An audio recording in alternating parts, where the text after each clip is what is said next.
Cek bismillah. Bismillah. Assalamualaikum warahmatullahi wabarakatuh. Alhamdulillahi rabbil alamin wal aqibatu lil muttaqin wa la udwana illa 'alal zalimin. Asyhadu an la ilaha illallah wahdahu la syarika lah wa asyhadu anna Muhammadan 'abduhu wa rasuluhu alladzi la nabiyya ba'dah. Allahumma shalli wa sallim wa barik ala sayyidina Muhammad sallallahu alaihi wasallam.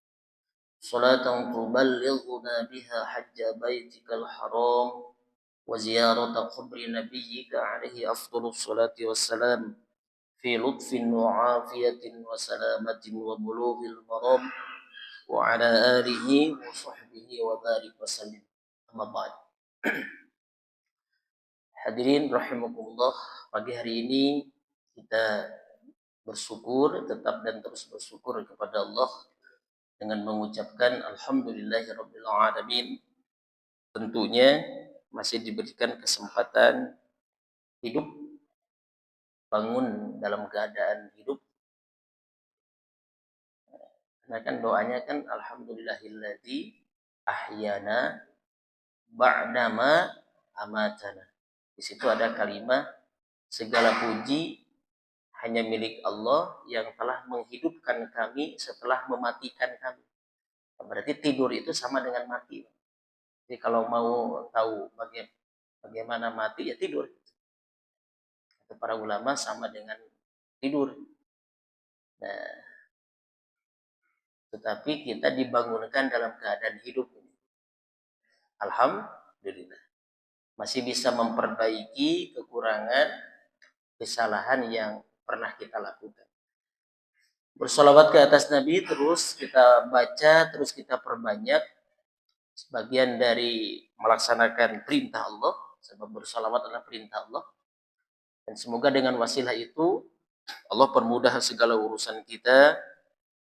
Kita diakui sebagai umatnya kelak di yaumil mahsyar, umat Nabi Muhammad sallallahu alaihi wasallam, dan mendapatkan syafaatul uzma. Allahumma shalli ala sayyidina Muhammad wa ala ali sayyidina Muhammad. Allahumma shalli wa sallim wa barik alaihi. Kita doakan siapapun yang sedang sakit, yang sedang diuji oleh Allah dengan penyakitnya. Ini banyak pergantian musim. Jadi sakit yang kadang juga tiba-tiba. Tapi bagaimanapun juga semoga Allah senantiasa memberikan ketabahan, kesabaran atas penyakit yang menimpa diri kita, keluarga kita, dan sahabat tetangga kita. Dan semoga sakitnya menjadi wasilah Allah hapuskan dosa-dosanya dengan ketabahan dan kesabaran itu. Kemudian yang kedua, tentu kita memohon kepada Allah segera ganti sakitnya dengan kesehatan yang lebih bermanfaat. Siapapun yang punya hajat, anaknya mau masuk perguruan tinggi, mencari kerja, ya, kemudian juga mencari jodoh buat anaknya, kemudian juga menginginkan hajat-hajat yang lain, yang tentunya yang baik-baik, kita mohon kepada Allah, semoga Allah senantiasa memberikan jalan kemudahan dengan ridho dan rahmatnya, sehingga apapun hajat-hajat kita oleh Allah diridhoi dan dimudahkan. Allahumma qdi hawaijana wa hafil maqasidana wa taqabbal du'ana wa yassir umurana. Allahumma afina fi badanina wa fi absarina wa fi sam'ina wa fi kulli jawarihina. As'alukal ijabah al-Fatihah. A'udzu billahi minasy syaithanir rajim. Bismillahirrahmanirrahim. Alhamdulillahi rabbil alamin. Ar-Rahmanir Rahim. Maliki yaumiddin. Iyyaka na'budu wa iyyaka nasta'in. اهدنا الصراط المستقيم صراط الذين أنعمت عليهم ghairil maghdubi 'alaihim waladdallin. Amin. Istajib doanya, semoga Allah mengabulkan. Hadirin yang dirahmati Allah, kita ngobrol lagi di ini. Kalau ngopi kan di sana, di sini juga ngopi ya. Ngobrol perkara iman, insyaallah. Nah, kita akan ngobrol lagi. Kalau 2, 3 atau bulan lalu, karena berkenaan dengan momentum Syawal, kita bahas tafsir tentang ihsan. Ya, ihsan dalam Al-Quran kan ada ihsan, ada husna, ada hasan. Masih ingat kan?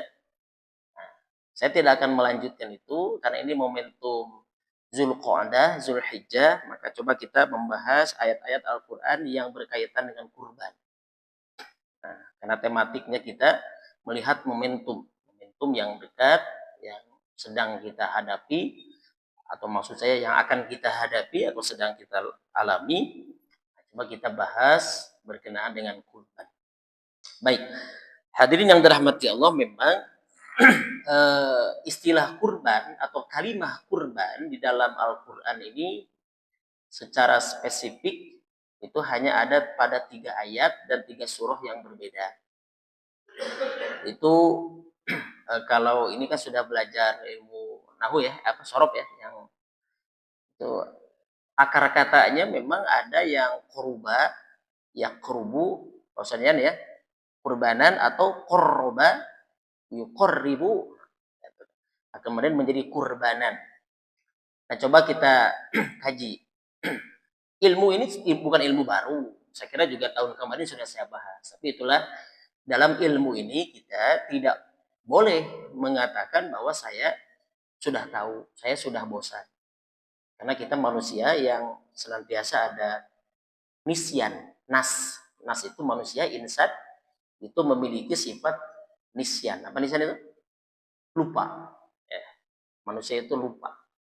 Baik. Hadirin yang dirahmati Allah, yang pertama ada di surah Ali Imran ayat 183. Kita lihat saja Ali Imran ya, surah ketiga. Di surah Ali Imran ayat ke-183, di situ ada kalimat kurban ya.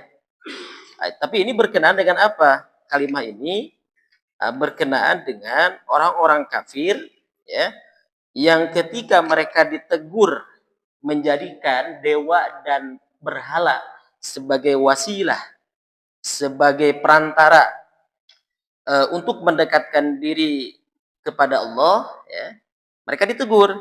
Tetapi mereka katakan dalam Al-Quran ini, wa ma na'buduhum illa liyuqarribuna ilallahi zulfa. Itu kata mereka. Ada kalimah yuqarribuna. Benar nggak 183? Coba dicek lagi. Ali Imran mana ya? 183. Buatnya salah tulis ya.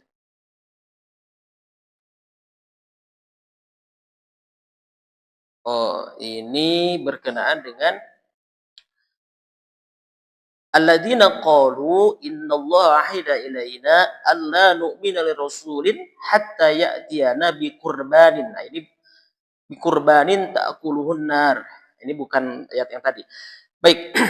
Ini ada kalimat kurban juga sama, tapi bukan yang saya maksud yang tadi saya bacakan.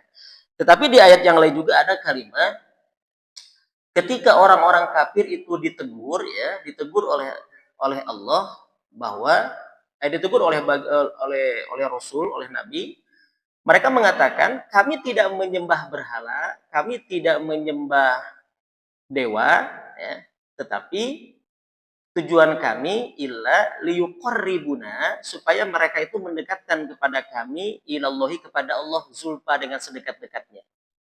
Apa maksudnya? Jadi memang para ulama sepakat pertama untuk mendekat kepada Allah, satu bisa langsung ya, satu bisa langsung tanpa perantara.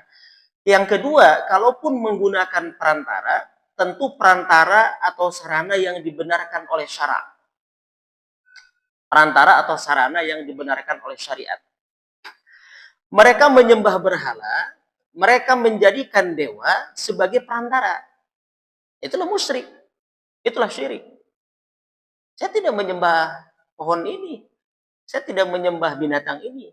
Ini hanya wasilah supaya saya lebih dekat kepada Tuhan. Nah, itulah yang terjadi di zaman orang-orang musyrik pada waktu itu. Mereka mengatakan liyuqarribuna ilallahi zulfa. Itu kata mereka. Nah, hadirin yang dirahmati Allah, oleh karena itu bisa ditarik satu makna bahwa setiap aktivitas ya, atau sarana yang dibenarkan oleh syariat untuk mendekatkan diri kepada Allah atau proses mendekatkan diri kepada Allah itu namanya kurban. Itu namanya apa? Kurban. Jadi kurban itu bahasa Arab yang memiliki makna yang luas. Kurban itu memiliki makna apa? Luas. Secara harfiah, kurban itu tadi sudah saya sampaikan, kedekatan yang sempurna. Kalau koruba yakrubu kurban, ditambahan dengan an kurbanan, maka artinya menjadi kedekatan yang sempurna. Nah, sekarang kedekatan yang sempurna berarti semua aktivitas, semua proses, syarat, atau semua aktivitas yang dibenarkan atau proses yang dibenarkan dan sarana yang dibenarkan oleh syariat untuk mendekatkan diri kepada Allah, itu namanya apa? Kurban. Kurban menggunakan kop, kurban. Kiu. Orang mah kan di bahasa Indonesia kan berkorban maksudnya. Berkorban atau berkorban. Nah, itu berkorban di situ apa namanya? Mengorbankan tenaga, mengorbankan waktu kan begitu kan. Mengorbankan perasaan gitu. Itu berkorban. Tapi yang dia maksud di sini adalah bahasa Arab artinya kedekatan yang sempurna. Sholat kurban, Pak. Jadi kalau ditanya, apa kurban? Atas namanya kurban, sholat subuh. Itu secara harfiah. Jadi sholat subuh juga kurban. Baca Quran, kurban. Kalau secara harfiah, secara bahasa. Zikir, kurban. Kemudian apa lagi? Membaca Al-Quran, kurban. Majelis ilmu juga adalah kurban. Nah, ini ya. Nah, kemudian sekarang kita lihat Al-Maidah ayat ke-27. Nah, surah kelima. Al-Maidah surah kelima ya, ayat ke-27 masih awal. Di ayat ke-27, nah ini tentang sejarah. Ya, sejarah. Kalau tadi tentang bahasa, secara bahasa, jadi kurban itu apa? Dekat. Kalau akar katanya koruba, artinya kedekatan yang sempurna, yang memberikan makna semua aktivitas atau proses mendekatkan yang dibenarkan kepada Allah, untuk atau sarana yang dibenarkan oleh syara untuk mendekatkan diri kepada Allah, namanya apa? Kurban. Jangan salah ya, kurban itu mendekatkan diri kepada Allah. Baik. Nah, kemudian fikih mempersempit. Nah, fikih atau syariat atau hukum Islam mempersempit istilah kurban dengan udhiyah. Nah, istilah kurban dalam fikih ini dipersempit, yaitu bimana udhiyah. Udhiyah itu apa? Menyembelih. Satu, menyembelih. Yang kedua, kambing yang disembelih namanya udhiyah. Yang ketiga, duha. Karena penyembelihannya setelah masuk waktu duha di yaumin nahar, yaumil ash, di hari ke-10 di bulan Zulhijjah. Jadi menyembelihnya kan setelah sholat Id. Tidak sah kalau matahari sebelum naik qadra romhin, sebelum matahari naik di waktu duha. Kalau sebelum itu tidak sah. Tidak termasuk kurban. Sehingga Idul Adha itu adalah hari raya penyembelihan di waktu duha atau hari raya penyembelihan kambing ternak. Hewan ternak kambing. Karena adha itu bisa diartikan menyembelih, bisa diartikan binatang ternak, bisa diartikan apa? Waktu duha. Itu Idul Adha. Id ayyada yu'ayyidu idan. Hari raya. Artinya hari raya, perayaan. Kalau adha, penyembelihan. Jadi hari raya menyembelih. Oleh karena kalau hari itu tidak ada penyembelihan, tidak menjadi Idul Adha. Misalkan harga sapi 25 juta, turun daging 120 kilo.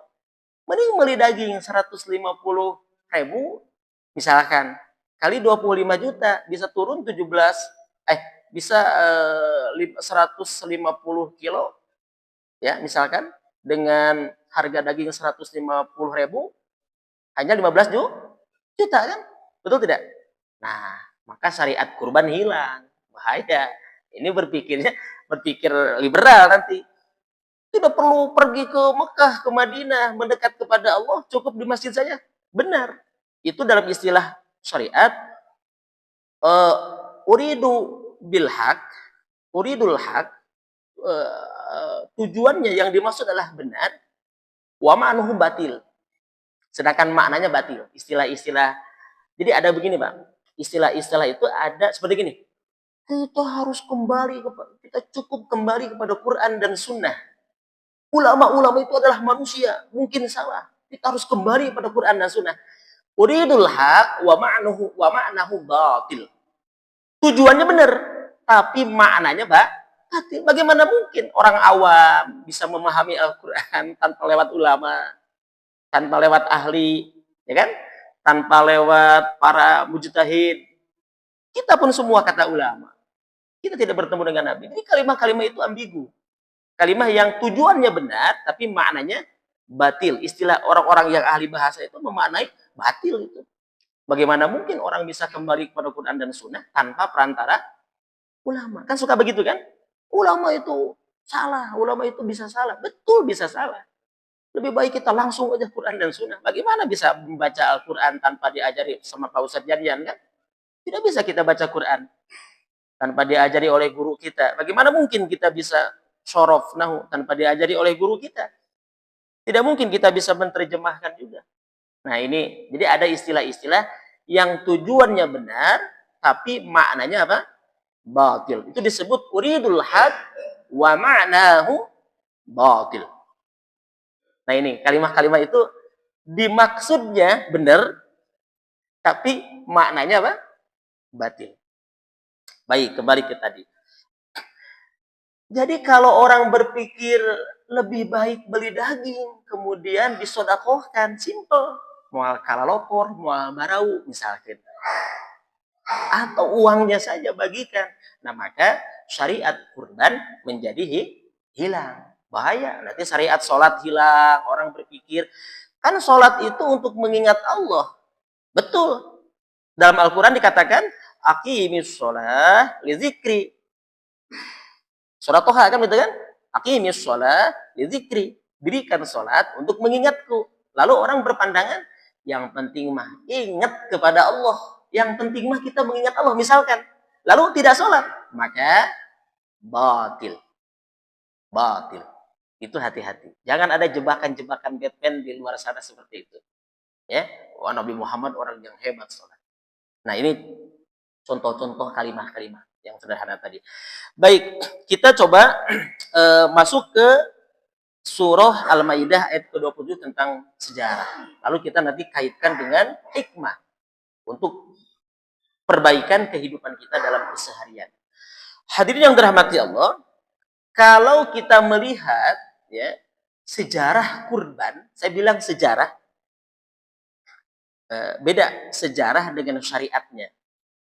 Kalau sejarahnya, pelaksanaan kurban ini sesungguhnya jauh sebelum Nabi Muhammad. Bahkan sebelum Nabi Ibrahim. Berarti sejak zaman Nabi apa, Pak? Nabi apa? Nabi Adam. Wah, ini sudah luar biasa, sudah tahu semua ya. Sejak zaman Nabi Adam, yang Allah abadikan dalam Al-Quran, surah Al-Ma'idah ayat ke-27. Kalau saya baca di tafsiran sebelumnya, Pak, contoh mohon maaf, dalam tafsir misalkan ada Al-Qurtubi misalkan, Al-Jamilul Ahkamil Quran. Itu kenapa ayat ini muncul? Itu sebagai memberikan kegembiraan kepada baginda Nabi bahwa sifat-sifat orang Yahudi itu sudah ada sejak zaman dulu, sifatnya. Itu yang pertama. Yang kedua, sebagai pemberi ketenangan kepada Nabi bahwa seorang keturunan Nabi pun bisa begitu. Dan ini sudah ada sejak zaman Nabi Adam. Tentang apa? Mari kita lihat. Allah Subhanahu wa taala sampaikan kepada baginda Nabi Watlu alaihim, bacakan, kisahkan, ceritakan wahai Muhammad kepada mereka, kepada umat Nabi Muhammad pada waktu itu. Dan khitab ini kan berlaku bagi kita juga. Tentang apa? Naba abnai Adama, tentang berita, tentang kisah ibnai Adama. Ibnai Adama itu apa? Dua putra Adam. Dua putra Adam. Dalam kitab tafsir dikatakan bahwa Nabi Adam dan Siti Hawa itu asalnya di mana? Di surga. Kan? Waya Adamas, waya Adam, apa namanya? Waya Adam, wahai Adam, ya, diamlah engkau berdua di surga, ya. Silahkan kau makan seluruh apapun yang kau mau, ya. Min haitsu situma wala taqraba hadhihi syajarah. Tapi kau jangan mendekati pohon ini. Itu juga qoroba kalimatnya. Wala taqraba hadhihi syajarah. Jangan kau dekati pohon ini. Berarti Adam itu awalnya di surga bersama Siti Hawa. Lalu terusir ke dunia. Nah, disebutkan dalam kitab tafsir, Siti Hawa melahirkan itu berpasang-pasangan, anaknya kembar-kembar, sepasang-sepasang, kecuali ada satu yang tidak sepasang, nanti saya sampaikan. Jadi anak yang pertama atau mengandung yang pertama dengan dua janin atau dua putra, dua anak, satu laki-laki dan perempuan. Yang laki-laki diberikan nama siapa? Qabil. Ini dalam kitab tafsir, ya, masih dalam Al-Qurtubi. Yang satu siapa? Qabil. Lalu dia berpasangan dengan siapa? Qabil dengan siapa? Iklimah. Qabil dengan siapa? Iklimah. Lalu yang kedua, anak yang sepasang kedua, itu namanya siapa? Habil. Habil kembar dengan siapa? Labuda. Nah, Qabil dengan Iklimah, Habil dengan Labuda. Di Al-Quran tidak disebutkan. Tidak disebutkan siapa nama anaknya. Tetapi dalam kitab tafsir, berdasarkan dalil, berdasarkan cerita-cerita, kemudian bertanya kepada terus kepada orang-orang terdahulu, maka itu namanya Qabil dan Habil. Berdasarkan dalam dalil juga ada dalam kisah-kisah yang lain. Nah, Naba abnai Adam tentang dua putra Adam, berarti yang dimaksud Qabil dan Habil. Apa yang terjadi terhadap Qabil dan Habil? Pertama, pelajaran bagi kita. Qabil dan Habil ini memang sudah ada kedengkian dari awal. Apa kedengkiannya? Allah perintahkan Nabi Adam untuk menikahkan putra-putrinya dengan cara silang. Disilang, Pak. Tadi kan Bapak kan jawab kan, Qabil itu saudara kandungnya, saudara kembarnya siapa? Iklimah. Habil dengan Labuda. Kira-kira kalau disilang, Qabil dengan siapa? Labuda. Habil dengan Iklimah. Kan disilang. Perintah Allah. Nabi Adam sampaikan kepada putranya, kepada Qabil dan Habil. Qabil, engkau harus menerima Labuda sebagai istrimu. Habil, engkau harus menerima Iklimah sebagai istrimu. Disilang.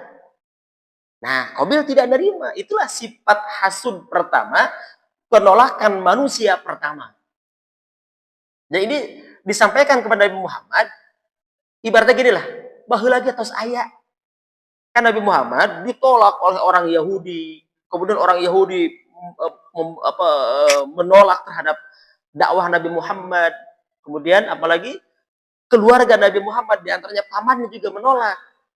Bahkan kan Abu Lahab juga kan pamannya, kan pamannya itu. Nah, kemudian juga yang lainnya menolak, maka ternyata Qabil juga menolak. Apa kata Qabil? Ana ahakun biha. Aku yang paling berhak terhadap Iklimah. Sebab dia kan saudari kandungnya. Kata Qabil, bukan kata Allah. Ana ahakun biha. Wahuwa Habil ahakun bi ukhtiha. Dia lebih berhak dengan saudarinya. Laisa hada minallah. Ini bukan dari Allah. Kata siapa? Kata Qabil. Wahada ra'yu. Ieu mah kahayang maneh we Adam. Gitu tah. Geus ngalawan Qabil teh. Jadi hada laisa minallah, ini bukan dari Allah, ya. Wa hada ra'yuk, ini adalah pendapatmu saja. Jadi kalau ada anak, Pak, bantangul gitu kan, susah diatur, keturunan Qabil itu, Pak. Keturunan siapa? Qabil. Sifatna gitu. Menyerupai sifat siapa? Qabil. Atau jangan-jangan bapak sendiri. Encok pinter usah jam gitu. Pinter nggak bohong, pinter nipu. Nah itu keturunan siapa? Qabil gitu kan. Nah Qabil itu sudah menolak, dia sudah membangkang karena dari kedengkian tadi. Kenapa menolak? Sebab Iklimah itu konon katanya memiliki paras yang menarik. Menarik. Kalau Labuda mendorong. Nah gitu ya. Kalau Iklimah apa? Menarik. Kalau Labuda apa? Mendorong. Ya kan lawan katanya kalau menarik kan mendorong gitu kan. Nah ternyata Iklimah itu cantik. Kalau Labuda apa? Berarti para kanu galising itu dituna. Pak Jimmy resep kene kanu galis ayeuna. Ai, kalau umur 50 60 teh aya kahanap mah 25. gitu. gitu. Jadi resep kanu gelis geus aya ti dituna, Pak. Ti dituna. Oleh karena itu, kalau ada laki-laki suka kepada yang cantik, normal. Anu bahaya mah resep kanu ganteng. Nah, itu bahaya gitu. Laki resep kanu ganteng bahaya gitu. Nah, kalau resep kanu ganteng mah bahaya. Mending kene resep kanu gelis. Jadi kalau istri marah normal mah gitu gitu kan. Lamun kanu ganteng berarti teu normal. Bahaya justru ayeuna mah. Lagi viral kan. 7 juta penduduk Indonesia terpapar LGBT. Di Bandung hampir 10%-nya. Buah-buah salah seorang dia gitu. gitu. Nah, naudzubillah min dzalik. Ngeri, Pak. Jumlah lalaki semakin berkurang, wanita semakin banyak, lalaki anu saeutik oge loba anu resep ka lalaki. Kumaha gitu. Nah, gitu. Pak Heru kudu dikumahakeun anu jumlah banyak eta. Nah, maka pikiran Pak Herunya. Baik, jadi ternyata sifat itu sudah ada sejak putra Nabi ada. Allahu Akbar ya. Nolak gitu. Nah, itu qurba kurbanan ketika Qabil dan Habil ini kurban. Sudah ada kalimat qurba kurbanan. Kurbanan menjadi masdar maksudnya masdar. Qurba coba kan sudah belajar. Terus qurba yuqrib bukan gitu ya. Nah, kurbanan kan ketika Qabil dan Habil ini diperintah berkorban oleh siapa? Oleh Allah. Dan dalam kitab tafsir, Pak, Qabil ini, mohon maaf, seorang petani. Qabil itu seorang petani. Sedangkan Habil peternak. Qabil apa? Petani. Habil peternak. Jadi Qabil mempersembahkan buah-buahan hasil tani yang buruk. Cing Bapak lamun caut ya mah aya 10 sikat anu nek dipasihkeun anu mana tah? Sehangna apa butitina? Butitina. Oh, sehangna kanggo ustad gitu. Nah, gitu. Nah, jadi si Qabil ini mempersembahkan yang buruk-buruk. Yang udah busuk, ya kan sayuran yang tidak bagus, kemudian hasil pertanian yang jelek. Sedangkan Habil mempersembahkan binatang yang gemuk, berdaging, sehat, tidak cacat. Nah, disebutkan dalam tafsir Ar-Razi itu dalam Mafatih Al-Ghaib ya, Syekh Farun Ar-Razi menyebutkan bahwa kurbannya itu disimpan di atas bukit ya, lalu nanti Allah berikan tanda mana yang diterima dan yang tidak. Yang diterima itu disambar oleh api, oleh petir. Nah, ternyata yang disambar oleh api itu adalah kurbannya Habil. Kurban siapa? Habil. Karena dia mengorbankan yang baik-baik. Itu diterima. Nah, ini sebagai simbol. Tapi Allah tentu tidak membutuhkan ternak dan ini disclaimer dulu nih. Disclaimer dulu. Jangan-jangan nanti berpikir bahwa oh itu berarti Allah butuh itu. Enggak. Ini hanya ketaatan. Menguji ketaatan. Bapak sekarang kurban dengan binatang saja, layyanalallaha luhumuha wala dima'uha. Darahnya, dagingnya itu tidak akan sampai kepada Allah. Allah tidak butuh itu. Tidak ada hubungan. Sebenarnya kalau saya mau jujur nih, berdasarkan dari ilmu-ilmu yang disampaikan oleh para ulama, nggak ada kaitannya penyembelihan darah, daging dengan kurban tuh nggak ada hubungannya sebenarnya. Kurban itu dalam artian mendekatkan diri kepada Allah. Nggak ada hubungannya sebenarnya. Apa di situ letak kurbannya? Ketaatan. Karena Allah yang memerintahkan. Jadi sebenarnya nggak ada hubungan antara tadi buah-buahan yang dipersembahkan oleh Qabil, binatang ternak oleh Habil, atau bapak menyembelih kambing, menyembelih sapi, darah, daging ratusan kilo. Nggak ada hubungannya dengan kurban sebenarnya. Secara harfiah, kurban dalam artian mendekatkan diri kepada Allah. Kalaupun ada, hanya karena itu ketaatan.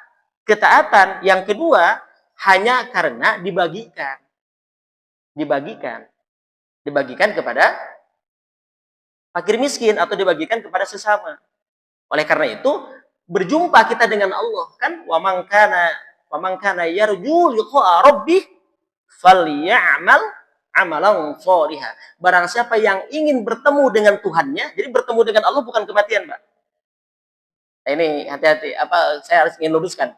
Jadi sebenarnya bertemu dengan Allah itu bukan kematian, bukan. Tapi ketika melakukan amal soleh. Al-Quran kan menyebutkan demikian. Jadi orang bertemu dengan Allah tidak perlu menunggu kematian. Dan bukan kematian satu-satunya. Bahkan kita masih hidup, kalau kita ingin bertemu dengan Allah, lakukan amal soleh. Faman kana yarju liqa'a rabbih, barang siapa yang ingin bertemu dengan Tuhannya, falyamal amalan sholiha. Nah, ketika Bapak taat kepada Allah menyembelih binatang kurban atau berkurban, atau membagikan daging kurban, di situ bertemu dengan Allah. Maka letak kaitannya di situ, kurbannya itu di situ. Daging darahnya memang nggak ada hubungan. Nah, Allah mah tidak butuh itu. Nah, ini perlu saya luruskan supaya kita kurbannya tidak sekadar seremonial, tidak sekadar rutinitas ritual, tetapi ada makna yang dalam di situ. Ya, ada makna yang dalam, mengubah nanti kepribadian kita. Karena kita sedang beribadah, sedang mendekatkan diri kepada Allah. Ulah kurban tapi itu sholat. Dianggap itu curah, begitu ya. Gimana? Kurban tapi itu sholat misalkan. Ada ngus kurban, sholat itu misalkan. Atau kurban tapi tidak melakukan syariat yang lainnya. Nah, inilah harus dipahami secara mendalam. Nggak apa-apa, karena kita kan udah lama kurbannya, udah puluhan tahun kan, udah berkali-kali. Harus ada perubahan. Dalam artian, bagi yang kurban, tujuan yang sebenarnya adalah mendekatkan diri kepada Allah. Karena Allah pada akhirnya tidak butuh darah dan dagingnya. Walaki yanaluhu taqwa minkum, namun ia akan sampai kepada Allah nilai-nilai ketakwaannya. Kita lanjutkan ayat ini. Apa yang terjadi kemudian? Fatuqubbila min ahadihima walam yutaqabbal minal akhar. Diterima dari yang satu dan tidak diterima yang lain. Artinya apa? Habil kurbannya diterima sedangkan Qabil tidak. Kenapa? Tadi sudah saya sampaikan. Kenapa diterima dan tidak. Dan Allah sampaikan di akhir ayat ini dengan kalimat yang indah. Sebelum kalimat terakhir, si Qabil ini mendapatkan kedengkian lagi. Kedengkian yang kedua. Atau dia dengki lagi. Setelah kurbannya tidak diterima. Padahal upamolah sorangan. Padahal akibat perbuatannya. Dia melakukan kurban dengan sesuatu yang tidak baik. Apa kata dia? La'aqtulannak. Wahai Habil, kubunuh engkau. Disebutkan dalam kitab tafsir, Habil dipukul dengan batu yang besar. Oleh siapa? Oleh Qabil. Inilah pembunuhan anak Adam pertama. Pembunuhan manusia pertama. Jadi kedengkian manusia pertama, pernikahan manusia pertama tadi, kemudian pembunuhan pertama. Si Qabil ini mengambil batu, kemudian ditimpakan kepada Habil, dan matilah Habil. Dengan kalimat, la'aqtulannak, bunuh engkau. Disebutkan dalam kitab tafsir, Qabil membunuh saudaranya dengan batu. Berarti Pak, para saya dulu teh geus aya ti dituna. Adik kakak bertengkar, biasanya apa? Kedengkian itu muncul karena apa, Pak? Karena harta. Karena dunia. Tadi kan karena pernikahan dunia. Karena kedengkian itu kenapa muncul? Karena tidak suka yang lain mendapatkan nikmat dan dia meyakini atau menganggap itu yang paling layak adalah saya. Jadi kalau ada sifat itu dalam diri kita, tidak senang orang lain mendapatkan nikmat, lalu menganggap bahwa nikmat itu harusnya saya yang dapat, dan semoga hilang pada dirinya, maka sudah cukup wakafa bil hasad. Cukup dia menjadi orang hasud, dengki. Hati-hati, Pak. Bapak rajin baca Quran, rajin sholat, rajin pengajian, ada sifat hasud kali, itu kata baginda Nabi, innal hasada ta'kulul hasanat kama ta'kulun narul hatoba. Sesungguhnya hasud itu, dengki itu akan memakan kebaikan sebagaimana api melalap kayu bakar. Sebagaimana api melalap kayu bakar. Kira-kira kalau kayu bakar apa kering dilalap oleh api, cepat nggak habisnya? Ada. Itu mungkin lah budakna lulus kuliah mah bodoh budakna. Misalkan ada tetangga atau siapapun saudara diberikan nikmat yang banyak, lalu diberikan harta yang anugerah yang banyak. Apa kata kita? Paling dia mah menanginya duit lagi. Mau lagi mau amal angin rumah lagi mau masuk tinggal mau angin setinggal. Tuh kan teh angin segera kita menanginya angin kita masih dijabel gara tinggal. Itu. Dijabel gara sok gara angin gitu dijabel. Mau amal kecicilan hafal. Bisa udah kita paling menang paksakeun lah, esek lah. Gitu. Harus apa? Kita ikut berbahagia. Supaya tidak hasud apa? Pertama, harus menerima ketentuan Allah. Yang kedua, kita harus mensyukuri nikmat yang ada pada diri kita. Yang ketiga, kita harus ikut berbahagia atas nikmat yang dimiliki orang lain. Disebut dalam istilah agama, tahniah. Itu kunci supaya tidak hasud.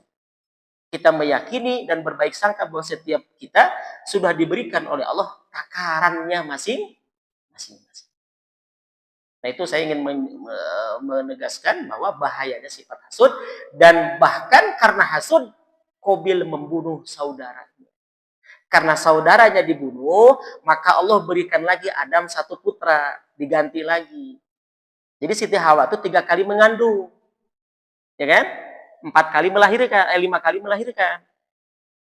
Mengandung yang 2 kali kembar-kembar, kemudian mengandung lagi nama putranya Nabi Syit. Nabi Syit ya? Nabi Syit. Nah, itu jadi nabi. Jadi keturunan nabi dari Nabi Adam itu nabi apa?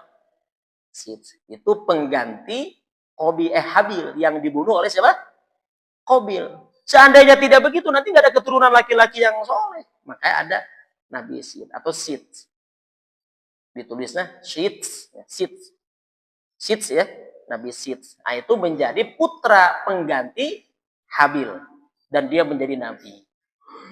Masya Allah. Jadi jangan khawatir, keburukan-keburukan yang buruk-buruk yang sudah hilang itu Allah akan ganti dengan yang lebih baik. Baik, kita lanjutkan. Innama yataqabbalullahu minal muttaqin. Allah berfirman, innama hanyalah adatun lil hasr, innama hanyalah yang diterima oleh Allah kurbannya orang yang bertakwa. Jadi kurban orang-orang yang ikhlas, kurban orang-orang yang karena Allah, yang semata karena melaksanakan perintah Allah, bukan karena ingin disebut kaya, bukan karena malu udah batur dia kurban, padahal dirinya tidak mampu. Misalkan, bukan karena ingin gaya-gayaan, bukan. Tapi benar-benar murni pure ini. Saya ingin sampaikan, kurban karena Allah. Insya Allah kurban yang demikian diterima oleh Allah. Itu yang kedua. Yang ketiga, kita lihat surah Asy-Syu'ara ayat 103 tentang sejarah kurban. Nah, kita sudah ada praktek prong di belakang. Kan? Asy-Syu'ara ini surah ke-37 setelah Yasin ya kalau nggak salah ya. Kita lihat di ayat 100. Ini panjang sebenarnya kalau pembahasan Asy-Syu'ara ini, tapi kita coba satu ayat saja. Karena berkenaan dengan kurban di zaman Nabi Ibrahim. Tadi yang pertama apa? Nabi Adam. Adam Idris, terus Adam, Idris, Nuh, Hud, Soleh, Ibrahim. Nabi dan Rasul, kalau Nabinya kan banyak ya, itu ke-6 setelah Nabi Adam. Jauh pak masanya. Nabi Ibrahim itu hidup 18 abad sebelum Masehi, ketika Nabi Muhammad lahir. Nabi Muhammad lahir 571 Masehi. Nabi Ibrahim hidup 18 abad sebelum Masehi, ketika Nabi Muhammad lahir. Berarti bedanya dengan Nabi Muhammad saja 2371. Ya? Betul tidak? 2370-an. Bedanya dengan jaraknya. Apalagi dengan 2000 lebih, Pak. Orangnya enak. Masehi 2000 sudah 2020 genap ya. Ini 2300 sekian. Pak, dunia ini udah tua, Pak. Ya, peradaban tuh sekarang juga ditemukannya candi-candi baru kan. Di Jawa. Padahal yang paling banyak candi itu ternyata Masya Allah di Sunda, Pak. Di Sunda paling banyak candi itu. Candi Bangun, Candi Bere kan. Candi Dahar itu, Candi Calana. Panglobanan candi mah di Sunda itu. Di Jawa mah cuma Candi Borobudur, Candi Prambanan. Di Sunda mah paling loba candi, Pak. Candi mah candi. Jadi paling banyak di Sunda Candi Bere katanya. Candi kawinkeun. Baik. Jadi kalau kita mengatakan bahwa dunia ini adalah modern, boleh jadi sekarang ini bukan modern, Pak. Adalah kembali ke zaman dulu. Sebab dulu pernah modern. Banyak pas situs-situs ditemukan, itu relief gambar-gambarnya itu orang-orang memakai pakaian modern. Ada gambar pesawat, ada gambar HP, ada gambar laptop, ada gambar baju besi dengan teknologi tinggi. Luar biasa. Nah, jangan kita bukan orang modern, kita orang terbelah kembali ke zaman dulu lagi. Nah gitu ya. Ini kita nggak bisa lah ke sana ini, Masya Allah. Zaman Nabi Adam berapa juta tahun yang lalu. Sedangkan Masehi yang kita tahu baru 2026. Sedangkan Nabi Ibrahim dengan Nabi Muhammad saja, Nabi Ibrahim sebelum Masehi kan, itu sudah 2000 tahun lebih jaraknya. Karena sebelum Masehi, Homo ya Nabi Adam. Ya enggak sih, Pak, terbiasa di pikiran gitu. Orang-orang mau ibadah, baik. Nah, falamma balagha ma'us sa'ya, ketika putra Ibrahim sudah sampai sampai itu balik ya, sampai pada waktu balik. Di sini tidak disebutkan siapa putranya. Sehingga jangan heran kalau ada ulama berpandangan itu Ishak. Ada juga yang berpendapat Ismail, Pak. Jadi jangan tetap Ismail karena juga tidak semua Ismail ulama ini. Karena Al-Qur'an tidak menyebutkan putra yang mana. Kita tahu Nabi Ibrahim alaihi wassalam punya putra 2. Satu Ismail dari Siti Hajar, yang kedua Ishak dari Siti Sarah. Siti Hajar itu istri kedua, istri muda. Ya kan? Punya anak. Ya ternyata Siti Sarah pun ikut punya anak juga setelah menikah dengan Siti Hajar. Namanya Ishak. Jadi Ishak itu adiknya. Ya, sebapa. Nah, tidak disebutkan putranya siapa.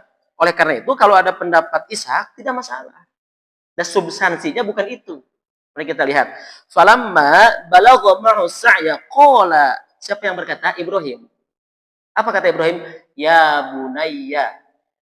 Anaking. Wahai anakku. Kan tidak disebutkan siapa anaknya di sini kan? Inni arafil manami. Sesungguhnya aku melihat secara harfiah, aro itu melihat fil manami dalam tidurku. Bagus kalau melihat dalam tidur apa namanya? Mimpi. Ini arafil manami, aku melihat dalam tidur berarti mimpi, aku bermimpi. Nah, mimpinya para nabi disebut mimpi yang benar oleh para ulama. Jadi mimpi itu ada 3. Satu mimpi yang benar, kedua mimpi yang baik, ketiga mimpi yang buruk. Kira-kira Bapak mana mimpinya? Mimpi buruk, mimpi baik, mimpi benar. Mimpi yang baik itu para nabi. Petunjuk dari Allah. Nabi Yusuf mimpi. Ya, tentang disampaikan kepada raja bahwa dia melihat seekor binatang kurus memakan ini kan. Itu bahwa akan terjadi kemarau yang panjang. Ditafsirkan mimpinya. Bilal bin Rabah, azan yang Bapak kumandangkan, yang Pak Dr. Asri kumandang itu azan, Itu awalnya dari Bilal bin Rabah mimpi. Ditetapkan Rasul jadi bunyi azan. Dan itu yang benar. Allahu Akbar. Yang biasa kita kumandang itu yang benar. Jangan ditafsirkan lain lagi. Nanti komat takbirnya sekali gitu. Gitu nggak ada was. Allahu Akbar. Sudah lagi. Nah yang benar komatnya yang Allahu Akbar, Allahu Akbar. Syahadu Allah itu sudah benar itu gitu kan. Nah, jadi itu mimpi kemudian ditetapkan oleh Nabi. Mimpi yang benar. Mimpi yang baik adalah mimpi yang dialami oleh orang-orang yang hatinya sedang bahagia. Sedang nyaman, sedang soleh-soleh. Nah, kita mimpi yang buruknya Pak Gus, kergegana, gelisah, galau, dan merana, loba. Wah, warna hirupna tepuguh itu biasanya tidurnya mimpi buruk. Jadi sebenarnya hanya itu saja, kembang tidur saja. Aduh mimpi ya Pak Ustadz naon, diudag-udag orai. Pan hate keur teu tentram eta teh. Aya kamari ge aya. Ibu-ibu, Ustad, kumaha? Naon teh? Naonnya kumaha gitu? Tadi mimpi Bapak buka istri doi cenah. Aku abdi tafsirkeun baik. Ibu nyaah pisan ka suami. Berarti ibu cinta pisan ka suami. Sieun tinggalkeun. Atau saya cukup gitu. Ulah kieu asiga-sigana Bu, bahaya gitu. Ulah beuki stres manehna gitu. Asigana mah ibu bogoh pisan teh ka suami. Nyaros abdi.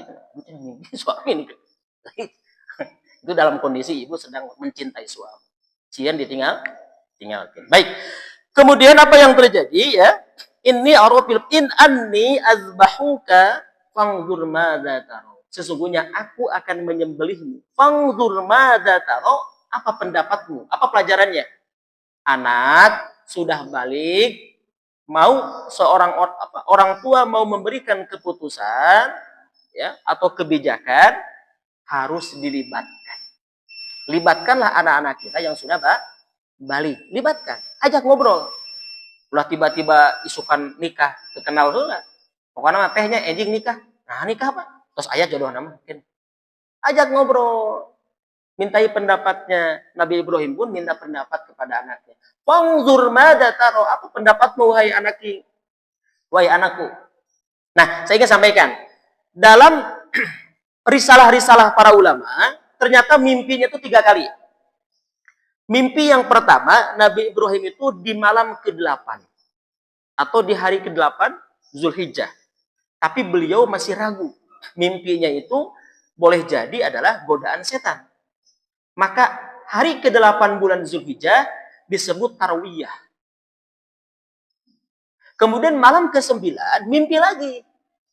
Beliau semakin yakin ini petunjuk dari Allah. Maka Arafah. Beliau tahu dan yakin mimpinya dari Allah. Hari ke-10, malam ke-10 mimpi lagi. Tidak banyak bicara lagi, maka terjadilah penyembelihan. Yaumin nahar. Hari ke-10 disebut yaumin nahar. Tapi kalau Bapak baca ayat berikutnya, 103, 104, Allah mengganti dengan seekor kambing, seekor gibas, domba yang besar. Tidak jadi Ismail disembelih atau Ishak disembelih. Itulah mengapa kata ulama, mana yang afdol, sapi 7 orang atau kambing seorang. Maka kalau ada ulama yang berpendapat kambing seorang, domba seorang, boleh, silahkan. Itu yang lebih afdol. Kenapa? Karena Allah menggantinya pun dengan seekor domba. Itu lebih ittiba. Tapi baginda Nabi menyampaikan dalam hadis Jabir bahwa sapi unta untuk 7 orang, domba untuk 1 orang, panono untuk 4 orang. Nah gitu. Beda lagi itu. Langsung nggak ulang naon maksudnya. Baik. Beda lagi ya teman. Nah, Bapak yang dirahmati Allah, jadi bukan berarti sapi 7 orang tidak baik. Karena yang penting itu ikhlas. Apa maksudnya? Karena 1 ekor kambing paling turun 20 kilo.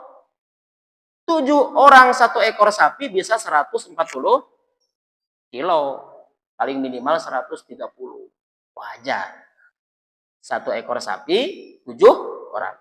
Kerbau, boleh kerbau juga dikiaskan kepada sapi oleh para ulama. Sebab di Lampung, hewan ternaknya apa? Kerbau. Yang penting bahimatul an'am. hewan ternak. Bahimah dalam surat Al-Hajj, bahimatul an'am. Kerbau boleh dikiaskan. Ayam jago, tapi benang ayam jago mah. Ayam jago mah gitu. Baik. Kurbanku manuk piit. Nah, jadi apa maksudnya? Saya sampaikan tadi mimpinya 3 kali begini, Pak. Ini suka ada orang yang ngeyel. Pokoknya mah ada di Saudi kayak geus wukuf kamari di Eropa. Kurang tanggal 8 nanti ayeuna. Nanaonan puasa. Kan tanggal 8 Eropa ge geus kamari di Saudi ge. Nah, saya ngeyel gitu kan. Pak, kita ini puasa Arafah. Arafah itu tanggal 9. Saya ingin luruskan nih. Arafah itu tanggal 9. Kalau Tarwiyah tanggal 8. Hanya saja pada tanggal 9 itu ada wukuf. Maka disebut wukuf Arafah. Ini harus saya luruskan. Sedangkan tanggal itu sangat mungkin berbeda setiap negara. Tergantung matlaknya. Ru'yahnya berbeda. Sangat mungkin nanti kita lihat hari Senin atau Ahad sidang isbat nanti ya. Apakah Ahad tanggal berapa ya? Tanggal 24 atau 23 saya lupa. Sidang isbat untuk penentuan awal Zul. Seandainya kita beda dengan Saudi, tong riweuh. Guru-guru kita sudah menyampaikan bahwa puasa itu tergantung penanggalannya beda-beda setiap negara.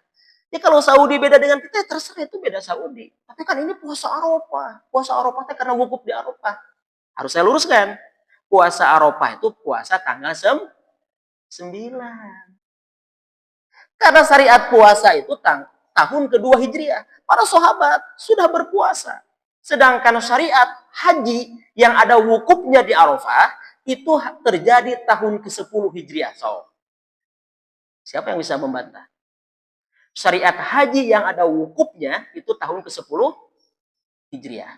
Sedangkan syariat berpuasa tahun kedua Hijriah. Berarti duluan mana? Puasa. Dan para sahabat sudah berpuasa. Berarti bukan wukuf di Arafahnya. Karena tanggal 9. Sok riweuh di orang. Yang dibenarkan deh sok mau nerima deh. Sok mau nerima. Diluruskan deh. Maksud tanggal 8 itu adalah 8 Zulhijjah. Sehingga tanggal 1 disebut, tanggal 8 Tarwiyah, tanggal 9 Arafah, tanggal 10 Yaumin Nahar. 11, 12, 13 Yaumi 11, 12, 13 Yaumi hari Tasyrik. Apa disebut Yaumi Tasyrik? Ini kita harus tahu sejarahnya. Tasyrik itu, Pak, dulu kan orang dulu tidak ada kulkas. Para sahabat dagingnya dipoe. Dipoe tanggal 11, tanggal 12 dipoe. Maka mengeringkan daging itu syaroko, tasrik. Tasrik itu hari menjemur daging.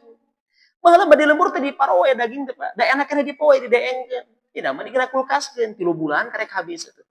4 bulan. Baheula mah dijemur. Maka hari menjemur daging itu yaumit tasrik. Hari menjemur, haram puasa loba keneh daging. Teu meunang puasa. Tong sok-sokan, aduh bade puasa haram.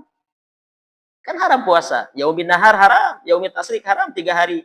Karena hari loba daging. Sehingga di Saudi itu, Pak, rame keneh lebaran Idul Adha dibandingkan Idul Fitri.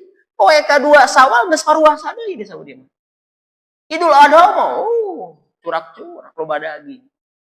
Makan-makan, ada yang bikin tenda di pinggir jalan, di gurun ya. Dengan keluarga. Itu yaumit tasrik itu. Hari menjemur daging. Namun di Permata Biru dijemur apa di kulkas kan? Sudah dijemur, di luhur, deket yang imah gigirin atau di rawel tukang nong sep. Gitu. Kentengna ngahiji itu da kumaha rek dipoe ge. Cenah daging teh kurang wae cenah. Ku paheru dicanakan kan. Da ngahiji imah kucing. Nah, gitu. Orang mah dikata kulkaskeun. Baheula mah dikubur di deng. Saya kira demikian ya. Banyak yang harus kita sampaikan, tapi yang pasti di sini ada kalimat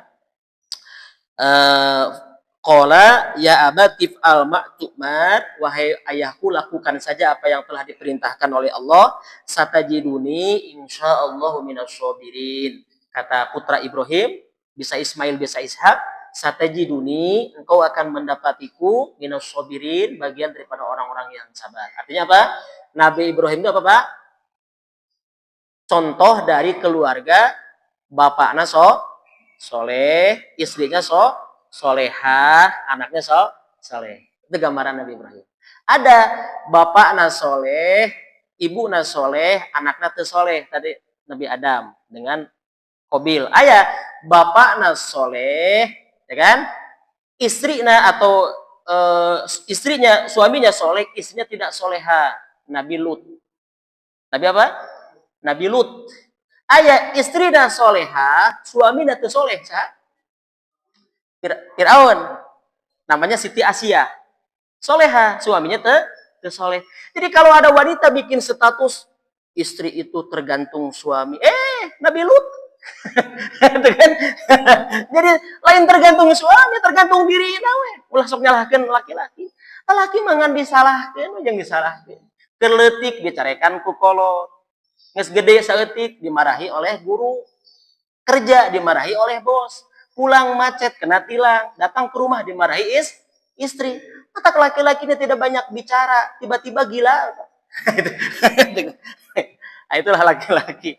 Tetapi ingatlah, laki-laki itu adalah manusia yang paling berharga. Laki-laki, jadi Pak Jimmy bukan ya.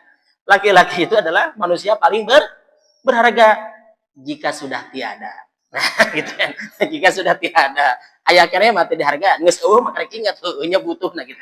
Saya kira demikian ya. Mudah-mudahan ada hikmah dan manfaatnya. Subhanakallahumma wa bihamdika asyhadu an la ilaha illa anta astaghfiruka wa atubu ilaik. Allahumma anfa'na bima 'allamtana wa 'allimna ma yanfa'una wa zidna 'ilma walhamdulillahi 'ala kulli hal wa na'udzu billahi min kulli halin ahlin nar. Rabbana atina fid dunya hasanah wa fil akhirati hasanah wa qina adzaban nar. Walhamdulillahi rabbil alamin. Akhirul kalam wabillahi taufiq wal hidayah. Assalamualaikum warahmatullahi wabarakatuh.